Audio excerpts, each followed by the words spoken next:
महाराष्ट्र की राजनीति के चाणक्य कहे जाने वाले शरद पवार अब अपने भतीजे से सीधे लड़ाई के मूड में आ गए हैं। पवार सोमवार को सतारा जिले में यशवंत राय चौहान की समाधि पर नमन करने पहुंचे थे।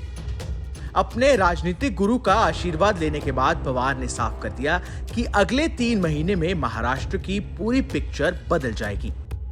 पवार ने कहा कि आज मेरी पार्टी को खत्म करने की साजिश हो रही है, लेकिन मैं ऐसा नहीं होने दूंगा।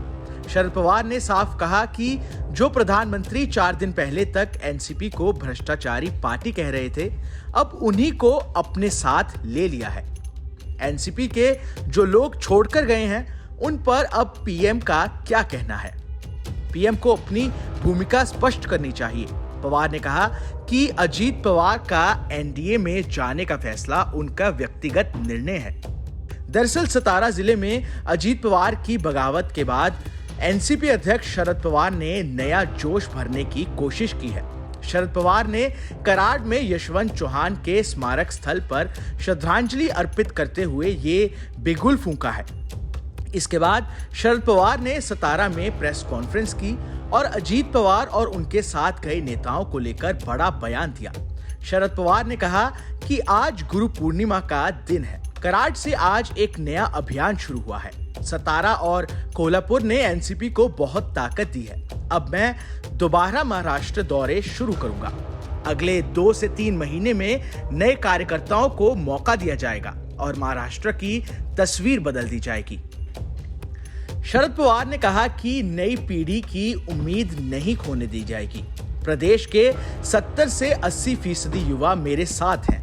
मेरे स्वागत के लिए 80% युवा यहां मौजूद हैं। शरद पवार ने आरोप लगाया कि आज बीजेपी समुदायों के बीच और धर्मों के बीच कलह पैदा करने की कोशिश कर रही है, इसलिए हम सामाजिक एकता बनाए रखने का प्रयास कर रहे हैं। शरद पवार ने कहा, लेकिन हमारे सहयोगी उनके साथ चले गए जिनके खिलाफ हम लड़ रहे हैं। हम यहाँ शक्ति प्रदर्शन के लिए नहीं आए हैं। संख्या बल कम और ज्यादा होता रहता है। कई बार कुछ सहकर्मी चले जाते हैं। मैं ऐसी स्थिति का सामना करने का आदी हूँ। हमने पहले भी ऐसी कई स्थितियों का सामना किया है। कुछ साथी चले गए थे, लेकिन मैं कभी मन से नफरत लेकर राजनीति नहीं करता हूँ। शरद पवार ने साफ किया कि भले ही कोई नेता नहीं है, लेकिन कार्यकर्ता मेरे साथ हैं। अजीत पवार कोई पार्टी नहीं है। अजीत पवार कोई अजनबी नहीं है, लेकिन मतभेद हो सकते हैं। उन्होंने कहा कि ये कहकर भ्रम पैदा किया गया कि फैसला मेरे आशीर्वाद से हुआ। साथ ही शरद पवार ने एक बार फिर कहा कि बीजेपी के साथ गए बागियों पर कार्रवाई करने का अधिकार प्रदेश अध्यक्ष जयंत पाटिल के पास है। Team news nation.